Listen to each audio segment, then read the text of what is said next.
Okay, today we're going to talk a little bit about how we're going to implement the coached workouts. The first thing I want to mention is I would like everyone to show up 5 minutes before their scheduled start time. What we're going to do is have the coach give you a brief overview of what we're going to cover during practice. This may include some technical tips, some explanations of how the sets are going to work, and sort of an overview of what to expect. That way we won't waste your valuable hour of swimming time blabbing away on the deck all the time. The second thing is we're going to implement this particular way of dividing the lanes. We're going to have 2 people per lane if it's that crowded. If we're not full, we will have just 1 person in some of the lanes. The coach will make the determination for who's going to swim in which lanes. And I ask you to respect the coach's decision on that. If you do have a request for somebody you want to swim with, splitting a lane, we're going to start at opposite ends of the pool, so you're not going to be talking to each other. But if there's somebody you know you're compatible with, you know you're about the same speed, you're comfortable with the way they swim, let me know and I will see to it that we'll get you together with that person. Otherwise, we're going to try to arrange people so that we have approximately the same speed in each lane. That way, as we do the sets and you're passing each other, you'll always stay apart. We won't be running over each other and passing. We won't be lapping each other and swimming side by side. Right at the start of the season here, we're going to time some things so that we can get an idea of how fast everyone is and make better decisions about how to set up the lanes to make sure we've got compatible people splitting. Those times will change as you get faster, and so we'll move things around as we go on through the season. The first time trial set will be just a long, like 15-minute swim. You can stop as much as you want. You don't have to swim continuously, but by us being able to find out how much distance you can cover in that period of time, we'll get a pretty good idea of who else is going to fit at your speed level. We want everybody to have fun with this, and that's a good way to get started. We'll make changes as we go. Don't worry about that. Once we get in the lane, we have to decide whether we're going to do circles or splitting the lane. Some people are already used to swimming circles. We should just stick with swimming circles. Well, some people are already used to swimming straight, so we should just split the lane. When you swim circles, you can draft off of somebody else, and the lane leader can do all the pacing so everyone following can just go along and not have to think about very much. It creates good balance because each length the lane rope is on a different side, so you have to pay attention to that. It makes your stroke more symmetrical. When the quarantine's over, we're going to have to swim circles anyway when we get more than 2 people per lane, so we might as well start practicing that right now. When you're swimming in a meet, you want to go as straight as you possibly can, so it's good to practice swimming straight. We should split the lane. Okay, are you guys done?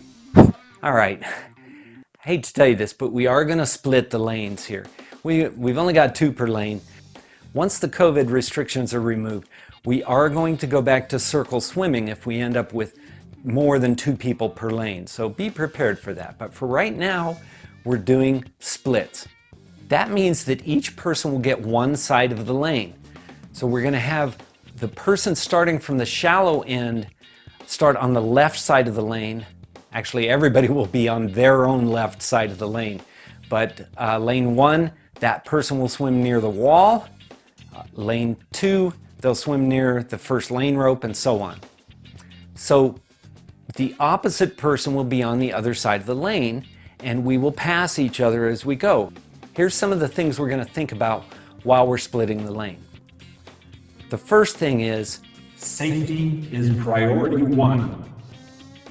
We're going to be very careful to avoid collisions. That means always we need to be aware where that other person is in the lane.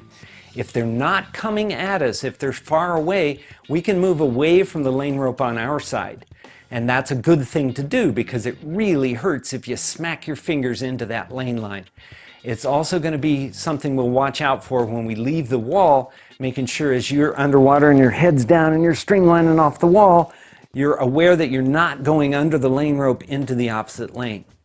So not only do you need to be aware of the swimmer in your lane, you need to be aware of the swimmer on the other side of the lane rope. So as people are coming up on you, narrow your stroke a little bit. It's okay. I know we won't be able to swim our normal stroke in every single meter of every single distance we swim in practice, but that's one of the sacrifices we have to make right now. The lane stripe on the bottom of the pool will help you tell where you are.